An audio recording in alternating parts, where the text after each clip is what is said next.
En Hebreos capítulo 12 vamos a estar viendo, corriendo la carrera de la fe. Hemos estado estudiando el capítulo 11 de Hebreos debido a que el mensaje que quería predicar está en estos dos primeros versículos del capítulo 12. Dice, por lo cual también nosotros, teniendo alrededor nuestro una tan grande nube de testigos, desprendámonos de todo peso y del pecado que nos asedia, y corramos con paciencia la carrera que nos está puesta por delante. Puestos los ojos en Jesús, el autor y consumador de la fe, el cual por el gozo puesto delante de él soportó la cruz, y despreciando el oprobio, se ha sentado a la diestra del trono de Dios. Vimos que en el capítulo 10, termina el capítulo 10, si leemos del versículo 35, esta carta de Hebreos nos habla de dos temas principales. Uno, nos está demostrando el sacerdocio eterno de Cristo Jesús. Cristo como el sumo sacerdote que viene a reemplazar el sacerdocio levítico. Y nos muestra que el sacerdocio de Cristo es como el sacerdocio de Melquisedec. Melquisedec fue el sacerdote del Dios Altísimo con el que se encontró Abraham después de haber ganado la batalla contra unos reyes y haber librado a su sobrino Lot, ¿verdad?, que vivía en Sodoma, y recuperar toda la gente que estaba allí. Cuando regresa, dice que traía ya todos los bienes y toda la gente, y le salió al encuentro Melquisedec, dice, sacerdote del Dios Altísimo, rey de Shalom, o sea, rey o Salem, rey de paz. Y nos identifica, y él le da los diezmos de todo, y Melquisedec bendice a Abraham. Y bueno, el libro de Hebreos nos explica claramente, entendemos que el escritor de Hebreos le está escribiendo ¿a quiénes? A los hebreos, a los judíos, ¿verdad?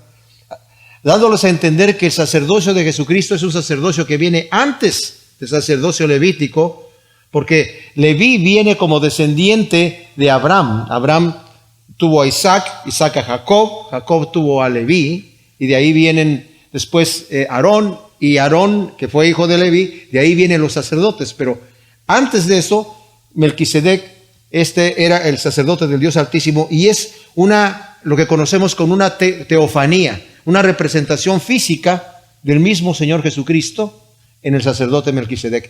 Y el libro de Hebreos nos habla acerca de eso, del sacerdocio eterno del Señor Jesús.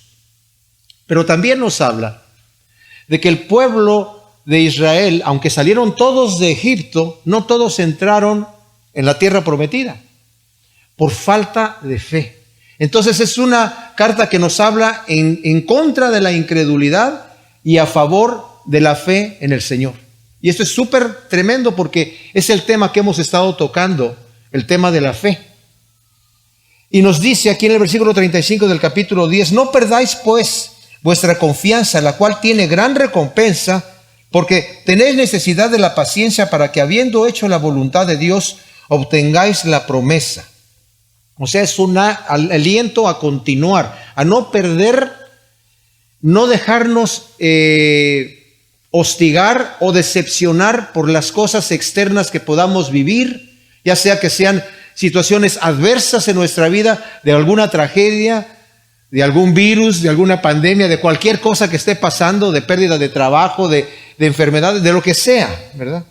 Dice, porque de aquí a un momento, tan solo un momento, y el que ha de venir vendrá y no tardará. Pero mi justo vivirá por fe, y si retrocede, mi alma no se agradará en él. Pero nosotros no somos de los que retrocedemos para destrucción, sino de los que tenemos fe para preservación del alma. He dicho yo que bien pudo haber el escritor de Hebreos, que yo en lo personal creo que es el apóstol Pablo, haberse saltado desde este versículo que estoy leyendo a la mitad del versículo 12, diciendo, corramos entonces con paciencia la carrera que nos es puesta delante, después de que está diciendo eso. Pero hace un paréntesis mostrándonos a una lista de personas que son excepcionalmente distinguibles por su fe.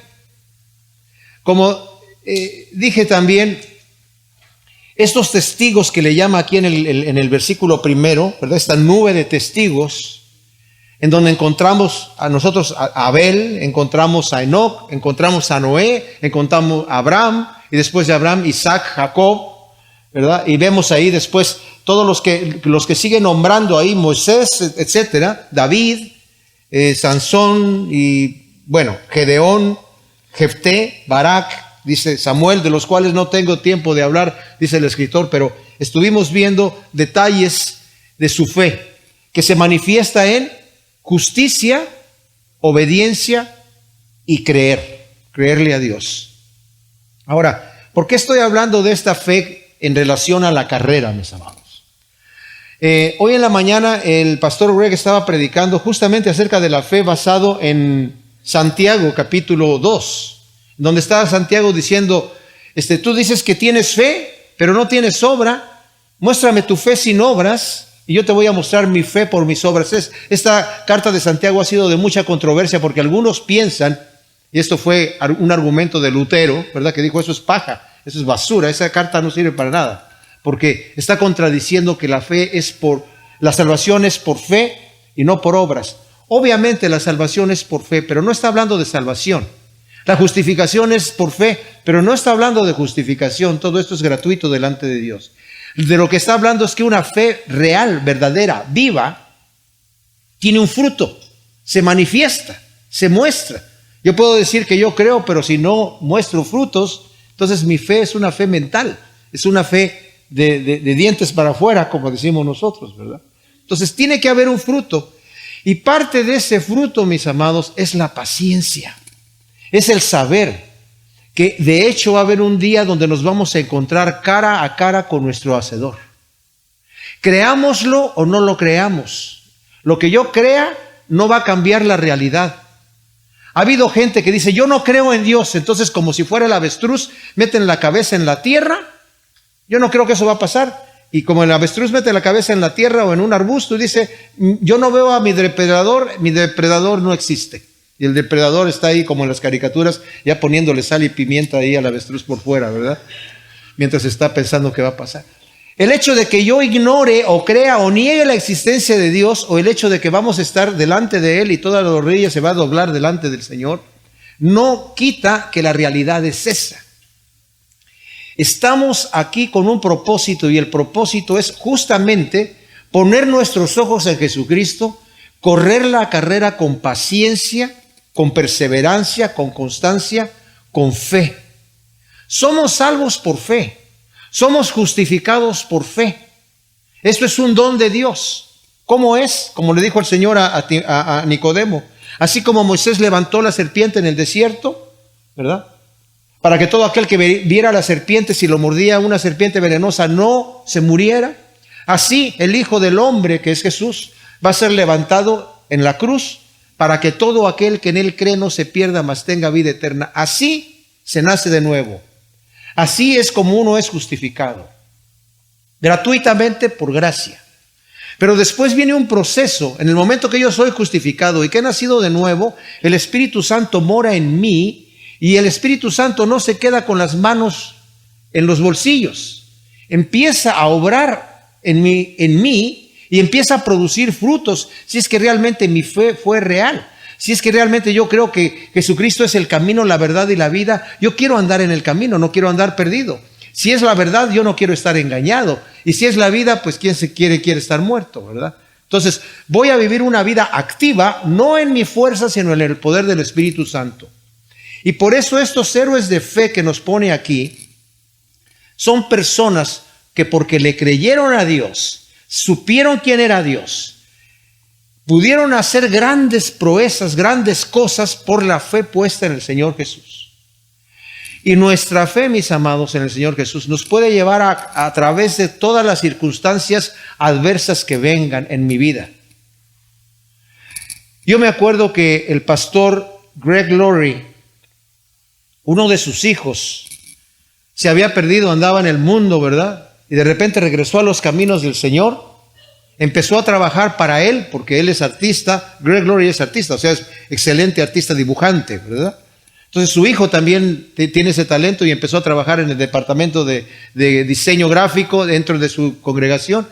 Y de repente, en un accidente tuvo un accidente en la carretera y se murió. Y quedó devastado el pastor Greg Laurie. Y Wiersbe, este tremendo escritor, comentarista, Warren Wiersbe, le dijo: nosotros no vivimos por las explicaciones de Dios, vivimos por las promesas, ¿verdad? Y el Señor no nos va a explicar por qué hace las cosas como las hace. No lo va a hacer, porque nosotros no tenemos la mente. Job quiso preguntarle al Señor: ¿por qué estoy pasando por esta situación, por esta prueba? Sus amigos le decían: es que mira, Job, todos sabemos que se porta bien, Dios lo bendice y lo prospera, y el que se porta mal, Dios lo maldice y lo arruina. Ese era el pensamiento que el mismo Job decía. Y dice Job: pero yo no he hecho nada malo. Sí, pero mira, Job, todos sabemos y lo hemos escuchado desde antaño, que el que hace bien, el que opera bien delante de Dios, Dios lo bendice y lo prospera. El que se porta mal, Dios lo maldice y lo arruina. Y mira cómo estás tú, Job. Eras el hombre más rico del oriente y ahora estás totalmente destrozado. Arrepiéntete y Dios te va a restaurar. Y Job: yo no he hecho nada malo. Yo quisiera hablar con Dios, saber qué me va a responder, o si Él me quiere preguntar a mí, yo le respondo. Bueno, y ese es todo el proceso del libro de Job. Y al final se aparece el Señor en un torbellino y le dice: ok, Job, vamos a platicar. Y Job como: no, ya no, Señor, ya no. No, sí. Tú querías platicar, tú quieres que una respuesta, tú quieres que yo te explique por qué estás pasando lo que estás pasando. Pero antes de que te explique, quiero ver si tienes la capacidad mental para escuchar las razones de Dios. Primero explícame cómo está la tierra suspendida en el espacio. ¿Por qué mide lo que mide? ¿Por qué hice los animales que hice? ¿Por qué hice las constelaciones que hice? ¿Y cómo están ordenadas en el cielo? ¿Por qué están así, hijo? ¿Por qué he hecho yo animales marinos que nadie los ve, están en lo profundo del mar? ¿Y por qué los hice? ¿Por qué he hecho piedras preciosas que nunca nadie las va a sacar de la tierra? A ver, explícame eso, Job. Job pues, obviamente no puede. Y dice: Señor, perdóname, yo hablaba de lo que no entendía, ahora me humillo en ceniza y en polvo, pero ahora yo te preguntaré y tú me enseñarás. O sea, voy a estar ahí dispuesto para ti, Señor. Con esto solamente quiero decir, mis amados, que se requiere fe para pasar por una tragedia en la vida y depositar ese dolor a los pies de Cristo y decir: yo no entiendo, Señor, por qué tú has permitido esto o por qué permites esto en el presente en mi vida, pero confío en ti. Confío en una promesa que dice que todas las cosas ayudan para bien a aquellos que aman a Cristo Jesús. Confío en que tú tienes un propósito para todo esto. Y por último, si no hay ninguna otra cosa, es para fortalecer mi fe. Santiago dice: hermanos, gozaos cuando os halléis en medio de diversas pruebas, sabiendo que la prueba de vuestra fe produce paciencia. La palabra paciencia es perseverancia, constancia, tenacidad, fuerza. Pedro dice: es necesario que la fe de nosotros sea probada como el fuego, refinada, para ir sacándole toda la basura. A través de las pruebas, ese fuego va sacando toda esa escoria y nuestra fe, que es como el oro, va obteniendo mayor quilataje cada vez que es probada nuestra fe. Y la fe de Abraham, aunque el Señor le hizo la promesa a Abraham: Abraham, mira, sal de tu tierra y de tu parentela y te voy a llevar a una tierra que tú no conoces. Abraham salió sin saber a dónde iba y vivió en tiendas todo el tiempo. Y luego le dijo: mira las estrellas de los cielos, ¿las puedes contar? No, Señor. La arena del mar, ¿la puedes contar? Tampoco, Señor. Así va a ser tu descendencia. Y la Biblia dice: y le creyó Abraham a Dios y su fe le fue contada por justicia a los 75 años de edad. Pasa el tiempo. El Señor le vuelve a hacer la promesa a Abraham, se la vuelve a recordar y Abraham le dice: Señor, yo no tengo descendencia, mi mujer es estéril y yo creo que el que me va a heredar va a ser mi esclavo. No, le dice el Señor, tu esclavo no te va a heredar, tú vas a tener un hijo. Pasante un poquito más de tiempo, la mujer le dice, Sara le dice a Abraham: ¿sabes qué? Yo soy estéril, tal vez no es conmigo, tal vez es con mi esclava. Porque era una costumbre que la dueña de la esclava le podía dar como mujer a la esclava, a su marido, y el niño que nacía era como si fuera de la dueña de la esclava. Pues aquí está mi esclava, Agar, y tuvo a Ismael. Pero después el Señor pasa el tiempo, ya cuando Abraham tiene 99 años, llega y le dice, ahora sí vas a tener un hijo con tu mujer. Fíjense, pasa todo este tiempo que podemos pensar es gratis. ¿Por qué pasa ese tiempo? Porque el Señor está probando la fe de Abraham. Dice, con tu mujer tú vas a tener un hijo, y nace ese hijo, el hijo querido. Después de que pase el tiempo, tal vez se calcula unos 25 años por lo menos, algunos dicen que 35 años, le pide que sacrifique a su hijo. Y Abraham no le dice, ¿qué estás haciendo, Señor? ¿Me estás tomando el pelo? ¿Me prometes un hijo y te tardas 20 y tantos años para dármelo? Y luego me dices que te lo sacrifique y me dijiste que en él me va a ser llamada la descendencia que tú me prometiste.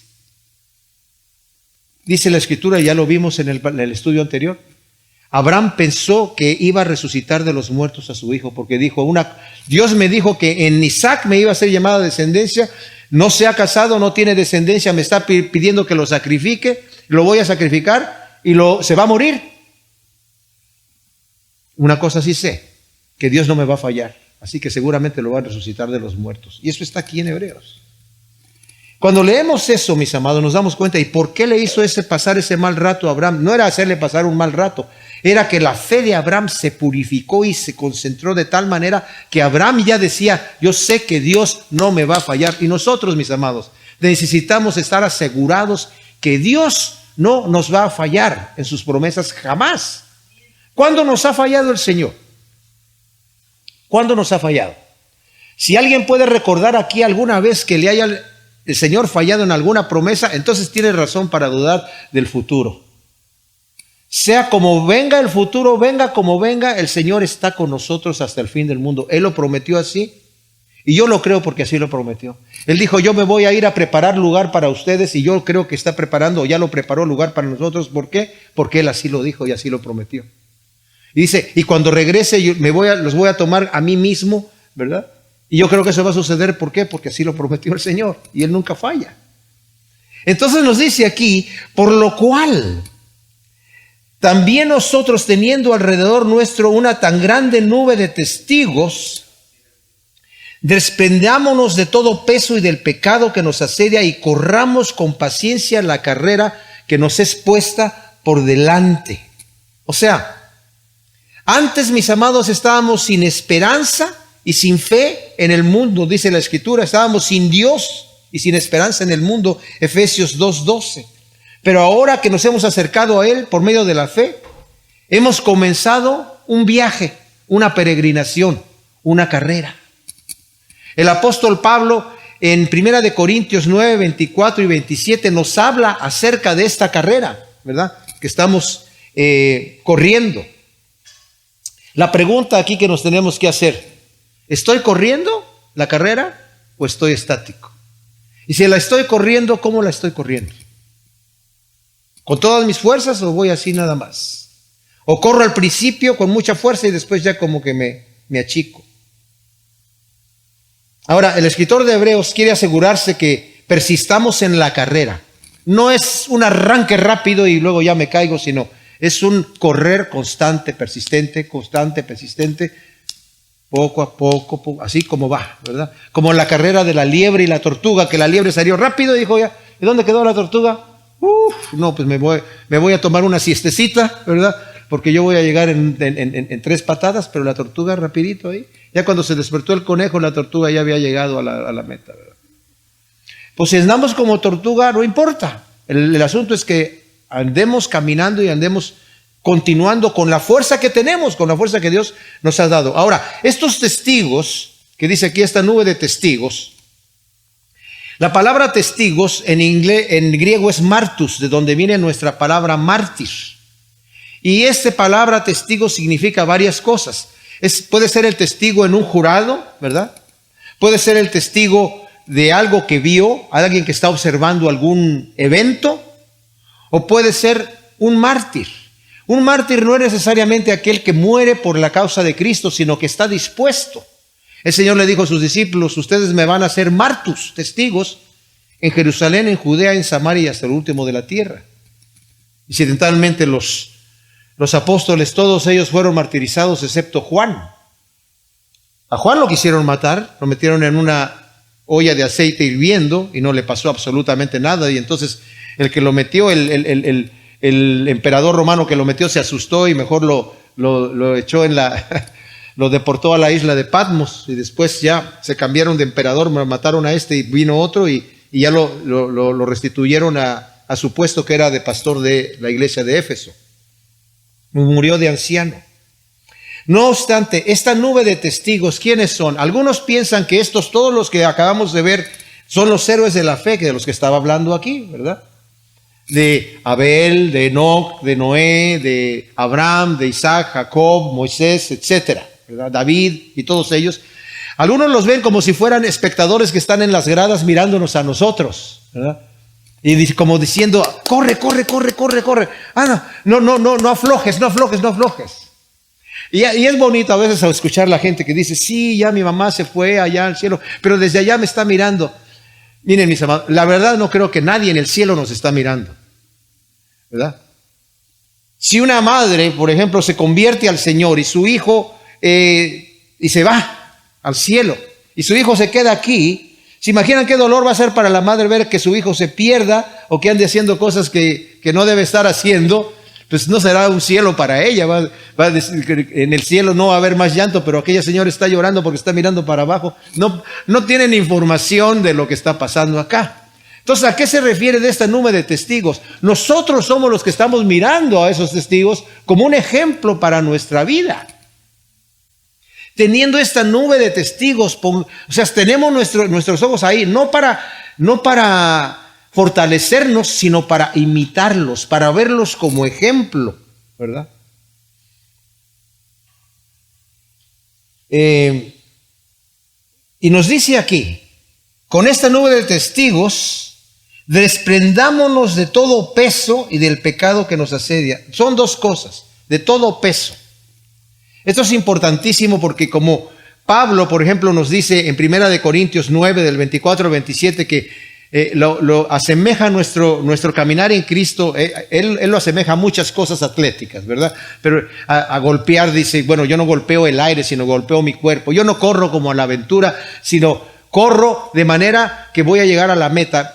Pablo nos pone la imagen de los corredores de aquel entonces, que no había medalla de oro, medalla de plata y medalla de bronce, había solamente un premio para el que ganaba. El único que se iba a llevar la corona de laureles, o la diadema de laureles, era el ganador, y ahí se acabó. Dice, corre, de tal manera que tú fueras el que vas a ganar ahí. O sea, pon toda tu fuerza, despréndete de todo.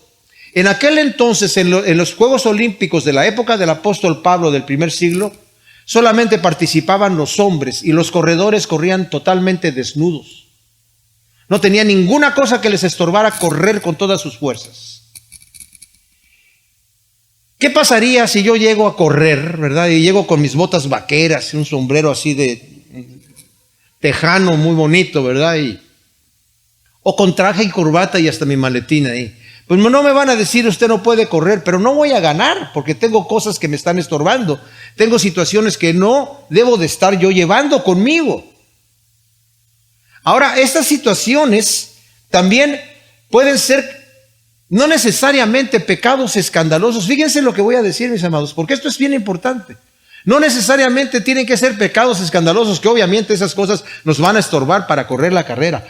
Pueden ser cosas que la Biblia incluso no solamente me las permite, sino hasta las aprueba y las exhorta para que yo las tenga. Me anima a tener estas cosas o a practicar estas cosas. ¿Cómo qué podría ser? ¿La familia? ¿Cómo? La familia, en la mente de quién cabe que la familia puede ser un obstáculo para mí correr la carrera. Bueno, si escuchas que una iglesia dice, esta iglesia está enfocada en la familia, es la iglesia equivocada. Porque la iglesia tiene que estar enfocada en Dios.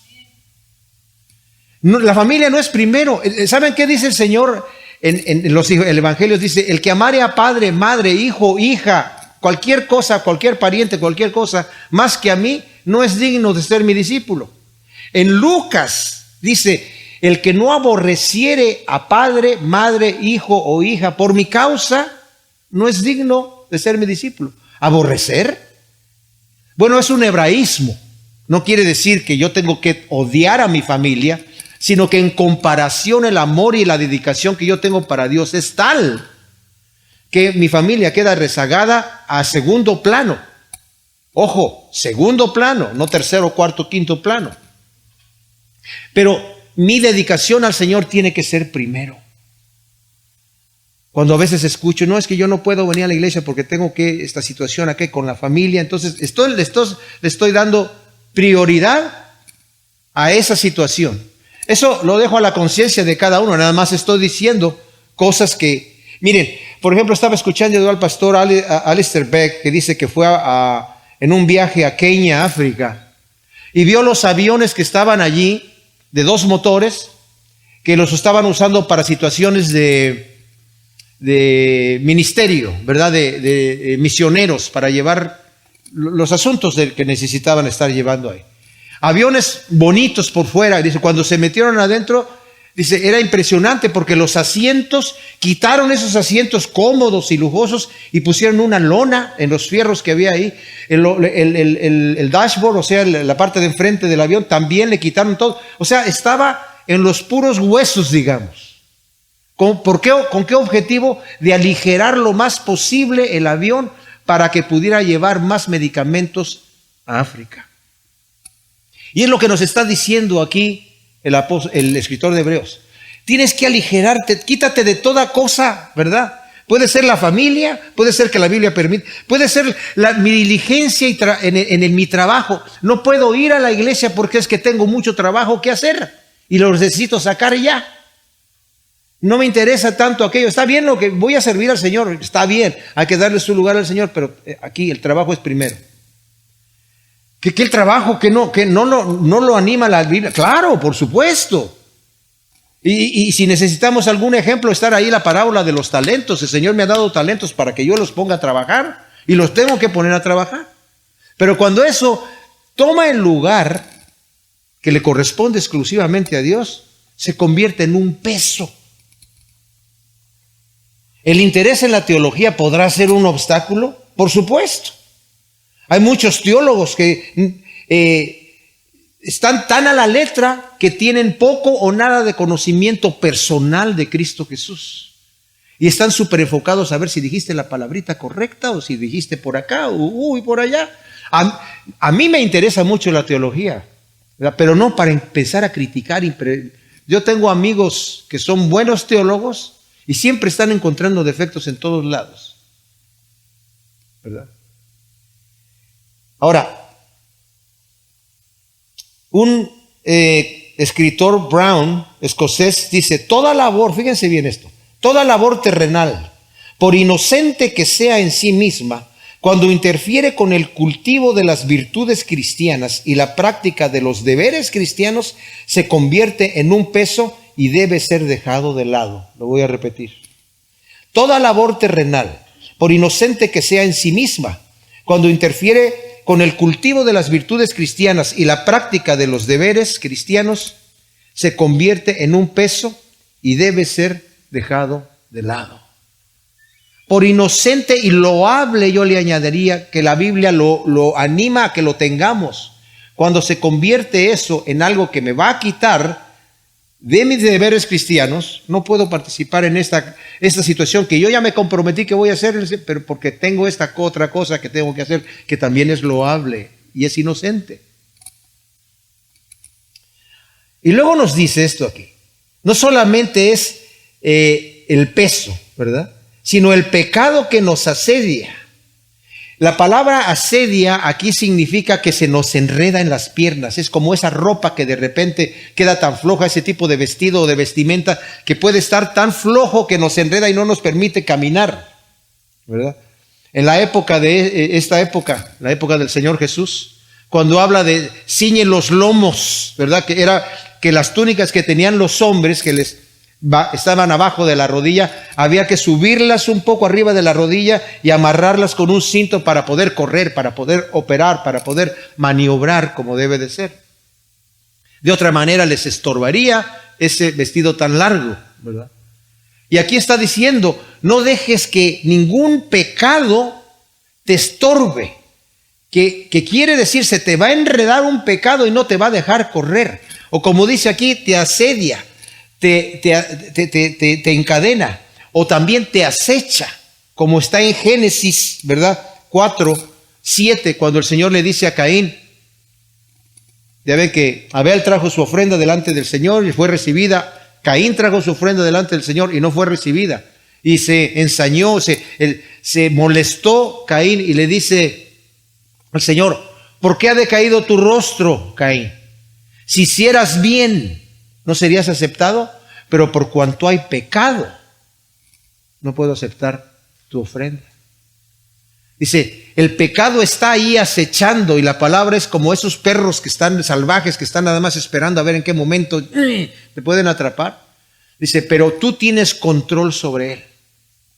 El pecado no te va a vencer si tú no lo dejas que te venza. El pecado no te va a morder si tú no dejas que te muerda. Pero si tú permites, sí te va a destruir, ¿verdad? Ahora, esto es importantísimo, mis amados, porque debemos entender que cuando nos está hablando del pecado, alguien puede decir, bueno, que este pecadito, bueno, ay Señor, pues qué tanto es tantito, ¿verdad? Si no es tanto así, Señor. No estoy tan escandaloso. Miren, mis amados, el pecado es divertido, pero mata. Es un veneno que sabe rico, pero mata. Entonces dice, todo aquello que te esté impidiendo, no hay cosa más importante que correr la carrera, de manera que la podamos observar. No va a haber una segunda oportunidad. No hay como que, ay Señor, dame otra oportunidad, voy a correr, ahora sí voy a correr rapidísimo, desde el principio hoy es el día. Cuando dice este libro de Hebreos lo cita este versículo de los Salmos constantemente. Mientras escuchas hoy su voz, no endurezcas tu corazón, como en el día de la provocación, en donde se rebelaron contra Dios y Dios juró, no entrarán en mi reposo. Queremos entrar en el reposo de Dios. Dice, todos salieron de Egipto, nosotros todos hemos sido liberados. Gracias Señor, bendito sea tu nombre. ¿Qué pasará si yo no corro la carrera? ¿Voy a llegar ahí a duras penas, pero voy a llegar o no voy a llegar? Hay dos escuelas de teología. Unos dicen, no, si todos vamos a llegar. Si ya aceptamos a Cristo como nuestro Salvador, ya todos vamos a llegar. Pero unos van a entrar al reino de los cielos con fanfarrias y, como dice Pedro en su segunda carta, en el primer capítulo, ¿verdad? Haciendo estas cosas, añadiendo a tu fe virtud, a la virtud conocimiento, al conocimiento paciencia, a la paciencia dominio propio, al dominio propio piedad, a la piedad afecto fraternal y al afecto fraternal amor. Si haces estas cosas, no estarás ocioso en cuanto al conocimiento de nuestro Señor Jesucristo, y haciendo estas cosas no vas a caer jamás. Además, te va a ser amplia y generosa entrada en el reino de nuestro Señor Jesucristo. Entraste con fanfarrias. Pero el que no guarda estas cosas va a llegar así como náufrago. Ay, llegué. Puede ser. Puede ser. ¿Qué tal si no? ¿Qué tal si los que se les enredó el pecado, qué tal si son aquellos que dicen, Señor, Señor, que no estuvimos haciendo muchas cosas en tu nombre, que no estuvimos haciendo milagros, que no sanamos enfermos, echamos fuera demonios? Señor, estábamos allí en la obra. ¿Quién eres tú? Yo no te conozco, apártate de mí, hacedor de maldad. Estabas enredado con tu pecadito ahí todo el tiempo, eres un hacedor de maldad. ¿Qué estabas haciendo? Maldad.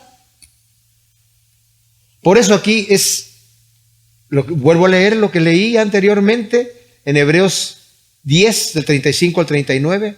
No perdáis pues vuestra confianza, la cual tiene gran recompensa, porque tenéis necesidad de la paciencia. Fíjense, de la perseverancia, de la constancia, de la fortaleza, para que habiendo hecho la voluntad de Dios, obtengáis la recompensa, la promesa. Porque de aquí a un momento, tan solo un momento, el que ha de venir vendrá y no tardará. Pero mi justo vivirá por la fe, y si retrocediere, mi alma no se agradará de él. Pero nosotros no somos de los que retrocedemos para perdición o para destrucción, sino de los que tenemos fe para preservación del alma. Entonces aquí me está diciendo, corre con paciencia la carrera que nos es puesta por delante.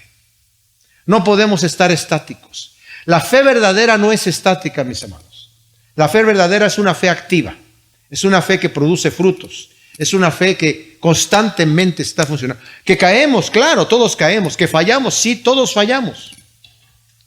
De hecho, esta nube de testigos que tenemos aquí, mis amados, no está puesta aquí para que nosotros pongamos los ojos en ellos y digamos, voy a imitarlos en ellos exactamente. Les digo por qué.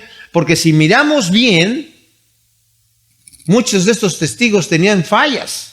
Y puede que nos anime a nosotros también sentirnos con derecho a fallar, a pecar. No. Están puestos como ejemplos de fe. Entonces, ¿a quién miramos? ¿En dónde ponemos nuestros ojos? Versículo 2. ¿Puestos los ojos en quién? En Jesús, que es el autor y consumador de la fe. O sea, veo como ejemplo a estos héroes de la fe, pero no voy a poner mis ojos en ellos por ayuda. La ayuda la tengo que tener de aquel que empezó en mi propia vida, ¿verdad? La verdadera fe, o sea, esa carrera, que es el autor y es el consumador de la fe. Esto me da esperanza, mis amados. ¿Saben por qué? Porque ya entonces no soy yo solo, que voy a correr la carrera y tengo que estar súper preocupado. Ay, Dios mío, ¿y qué tal si no puedo? ¿Cuántas veces, y seamos honestos con esto, estamos corriendo nuestra carrera y digo, parece que no estoy avanzando? Parece que estoy pasando por el mismo poste todo el tiempo. Y me vuelvo a levantar y vuelvo a ver la misma marca y otra vez yo ya quiero estar allá y parece que estoy así todavía. ¿Qué vamos a hacer? Vamos a poner nuestros ojos en Jesús, que es el autor y consumador de nuestra fe, para que Él nos vaya guiando más adelante. Además que Él es el que nos sostiene. Dependemos de su sangre, mis amados, para perdón de nuestros pecados. ¿Qué hicimos para ganarnos el perdón de nuestros pecados? A través de su sangre. Por fe, creímos. ¿Qué hicimos para ganarnos el perdón cuando nos arrodillamos a pedir perdón por nuestros pecados? Solamente pedir perdón por nuestros pecados y creer que su sangre nos cubre de pecados. ¿Qué hacemos con los pecados que cometemos después de eso? Lo mismo. Creemos que su sangre nos cubre de nuestros pecados pasados, presentes y futuros. No para vivir cínicamente en el pecado. Al contrario. ¿Pecaremos porque la gracia abunda? No, de ninguna manera. Porque si hemos muerto al pecado, ¿cómo vamos a estar vivos en él? Si hemos muerto, ¿cómo viviremos en el pecado si decimos que hemos muerto al pecado? Consideraos muertos al pecado, pero vivos para la justicia. Como presentabas tus miembros a la injusticia, ahora preséntalos a la injusticia. Antes ni siquiera podías presentarlos a la justicia, porque tus obras eran carne. Pero ahora que has nacido de nuevo, que tienes el Espíritu Santo morando en tu vida, ahora puedes presentar tu cuerpo en sacrificio vivo, santo, agradable a Dios, que sabes qué es lo que tienes que hacer, no conformándote a este siglo, sino siendo renovado en la renovación de tu entendimiento para comprobar la buena voluntad de Dios agradable y perfecta. Tremenda cosa. Puestos los ojos en Jesús, el autor y consumador de la fe. Esto me da confianza, porque su obra es completa. Como he leído este tremendo versículo que me encanta, que está en la carta de Judas, el medio hermano del Señor, al final de su carta. Y aquel que es poderoso para guardaros sin caída y presentaros sin mancha delante de su gloria con gran alegría. Fíjense, aquel que es poderoso para guardaros sin caída y presentaros sin mancha delante de su gloria con gran alegría, al único Dios nuestro Salvador sea la gloria, la majestad, el dominio y el poder por medio de Jesús el Mesías, Señor nuestro, desde todos los siglos y por todos los siglos. Amén. Aquel que es poderoso para presentarme, ¿cómo? Sin mancha delante de su gloria. Pero yo estoy sucio. Sí, pero yo te he lavado, dice el Señor, en mi sangre, y yo te puedo presentar sin mancha. Les he dicho que una vez estaba Miguel Ángel con un bloque de mármol y empezaba ahí a hacer su escultura y dice, ¿qué estás haciendo? Le preguntó a alguien a Miguel Ángel. Dice, estoy liberando un ángel que está atrapado en este mármol. O sea, él ya veía su obra final. Y el Señor ya nos ve así. Nos ve sentados en lugares celestiales con Cristo Jesús. ¿Dónde estamos? Estamos aquí, pero Él ya nos ve así. La obra está terminada. Entonces vamos a poner nuestros ojos en Jesús, el autor y consumador de nuestra fe. Y esa cercanía, mis amados, nos va a hacer caminar, así como Enoc caminó con Dios, nos va a hacer caminar con Dios. ¿Se acuerdan cuando vimos el tema de Enoc? Enoc vivió 65 años y tuvo de hijo a Matusalén. Y desde entonces, no antes, empezó a caminar con Dios. Y caminó 300 años con el Señor y el Señor se lo llevó. Como les he dicho, el pastor Chuck Smith pone este ejemplo. Dice, andaba caminando con el Señor allí, ¿verdad? Caminando y platicando, caminando y platicando. Y se iban alejando, y de repente ya 300 años, de repente dice, no, Señor, me tengo que regresar a mi casa porque ya estamos muy lejos. Y el Señor dice, creo que la mía queda más cerca, ¿verdad? Vámonos. Tremenda cosa.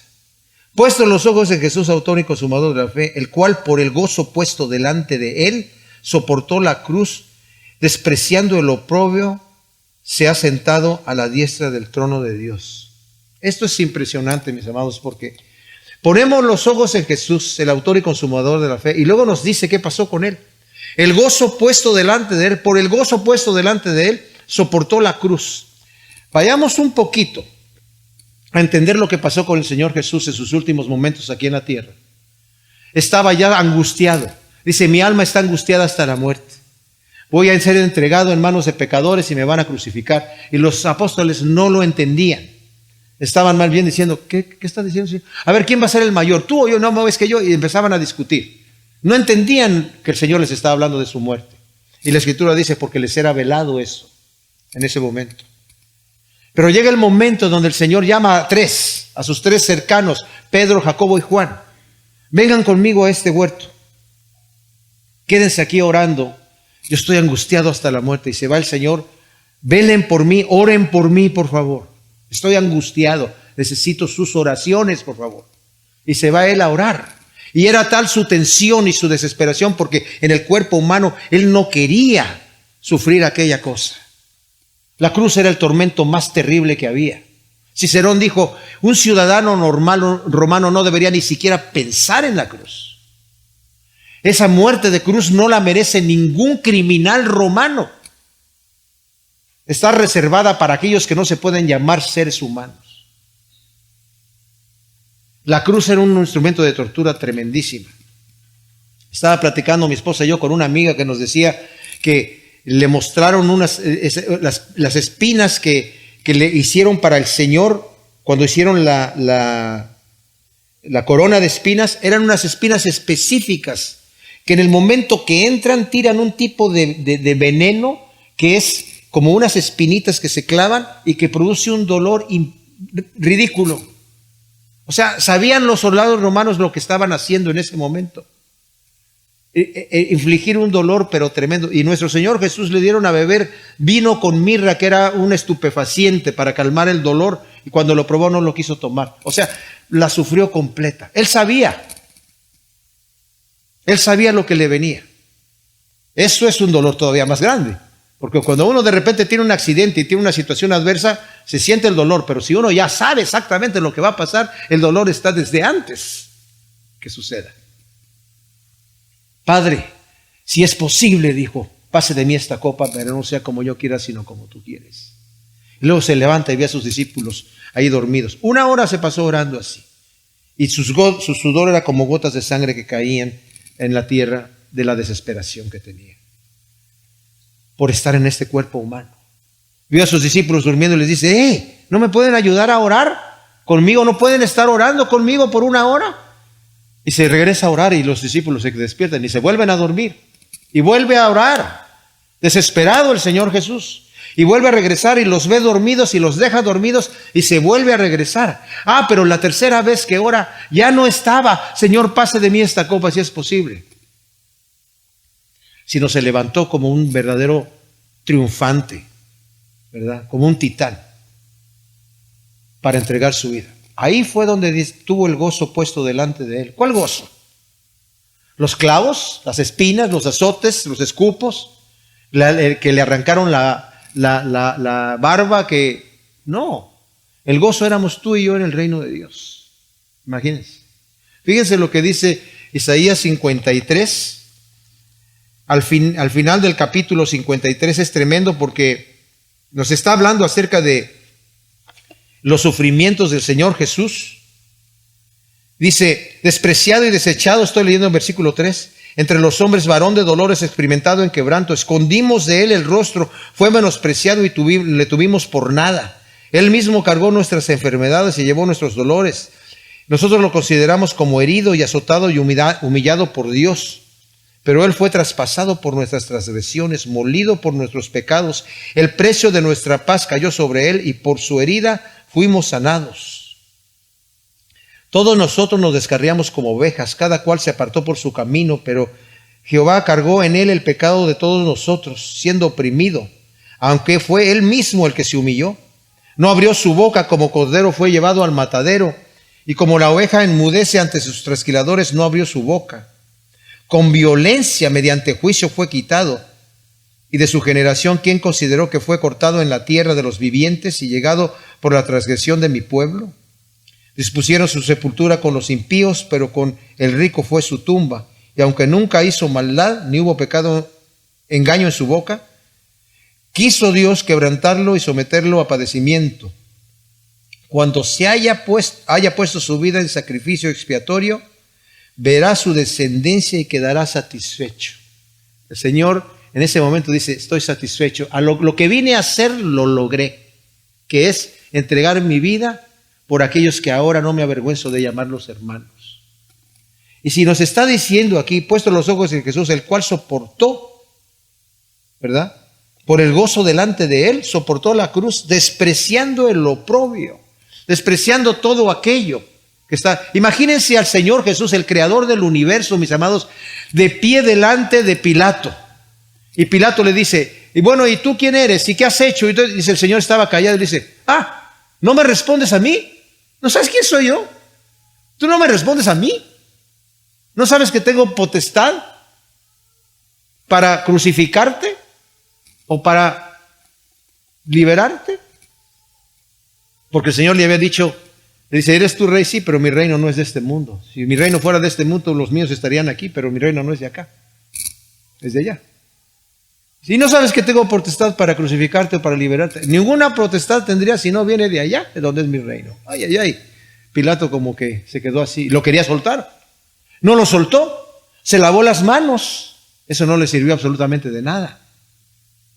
Su pecado continuó. Pero el Señor soportó el oprobio. No estaba ahí delante de Pilato. Ay, sí, señor Pilato, mire, yo le digo lo que usted quiera. No, yo no he hecho nada. Y delante de Herodes, ay, Herodes, señor Herodes, yo tampoco he hecho nada. A Herodes ni le contestó nada.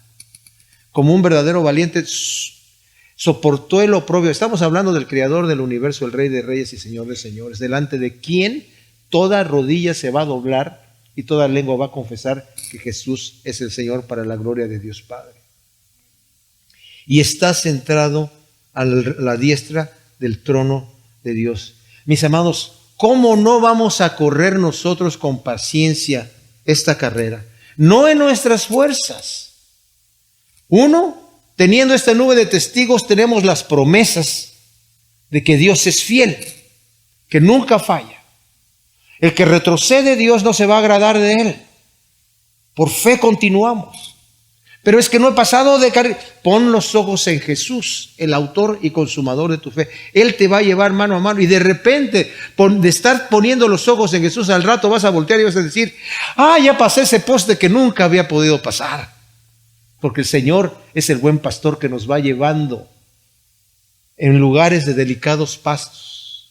Y cuando pasamos por el valle de la sombra de muerte, vemos su bordón allí. Y no vamos a temer mal alguno, porque aunque no vemos al pastor, ahí está su vara y su callado, y eso me infunde aliento. Aquí está la vara y el callado del Señor. Sus promesas las tenemos por fieles, por seguras. En este momento, mis amados, estamos pasando por el problema de la pandemia que hay aquí. Y no solamente la pandemia. Aquí en California están atacando las iglesias cristianas. Hay un pastor que se reunió en Las Vegas. Como no permiten reunirse en la iglesia, rentó un salón de un casino. En el casino está toda esta gente jugando y haciendo un montón de cosas, y él rentó un salón del casino para tener su reunión de la iglesia, y vinieron a cerrarle. Y el pastor dice, ¿y por qué me vienen a cerrar a mí si allá afuera están reunidos igual? Porque ustedes son una iglesia cristiana, no un casino. Aunque estaban en el casino. La lucha y la persecución ha empezado esa es la persecución del siglo XXI. No son los leones en el Coliseo ni los gladiadores. Es esto. Simple y sencillamente porque somos una iglesia cristiana, no se pueden reunir. Pueden ir a Walmart, pueden ir a Costco, pueden ir al supermercado que se les pegue la gana, pero a la iglesia no. Porque es iglesia cristiana. Mis amados, en medio de todas estas irregularidades, corramos la carrera puesto los ojos en Jesús. Señor, es necesario obedecer a Dios antes que a los hombres. Y si esta es la persecución que hemos de sufrir, no la echamos. Amén. Gracias, Señor, te damos por tu palabra.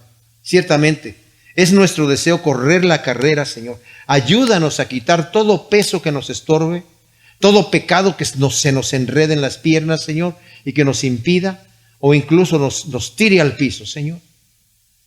Y poder correr con paciencia, con perseverancia, con constancia, tenacidad, con firmeza la carrera que nos es puesta por delante, sabiendo que el que ha de venir vendrá y no tardará. Aún un poquito más, Señor. Nos queda menos por delante que lo que hemos pasado atrás. Ponemos nuestros ojos en ti, el autor y consumador de nuestra fe. Y nos refugiamos en ti. En el nombre de Cristo. Yo también quiero orar por aquellas personas que tal vez no han tomado la decisión de recibir a Cristo en su corazón. Y este es un buen momento para decir, Señor, yo quiero hacer las paces contigo. Yo quiero empezar a correr esa carrera. Quiero llegar a esa meta. Quiero tener la seguridad de que en el día que yo estoy delante de ti, no por mis obras, no por mi esfuerzo, sino por lo que tú ya has hecho en la cruz, quiero entregarte mi vida, quiero que tú me llenes, quiero nacer de nuevo, quiero tener la confianza de que estoy en las manos del Dios viviente y tengo que hacer paz con el Dios Todopoderoso, ante quien tengo que entregar cuentas. Si tú eres esta persona, repite esta oración conmigo en tu corazón. Padre Santo, yo te doy gracias por haber enviado a tu Hijo a morir en la cruz por mí. Perdóname, Señor. Cristo Jesús, yo soy un pecador, una pecadora, en necesidad de un Salvador. Te entrego mi vida, mi salud, mi futuro, todo lo que soy. Perdóname, Señor. Lléname con tu Espíritu Santo. Escríbeme un nombre en tu libro, Señor. Guíame en tus caminos. Quiero empezar a correr esa carrera con perseverancia, Señor, poniendo los ojos en ti, el autor y consumador de la fe. En el nombre de Cristo Jesús. Amén.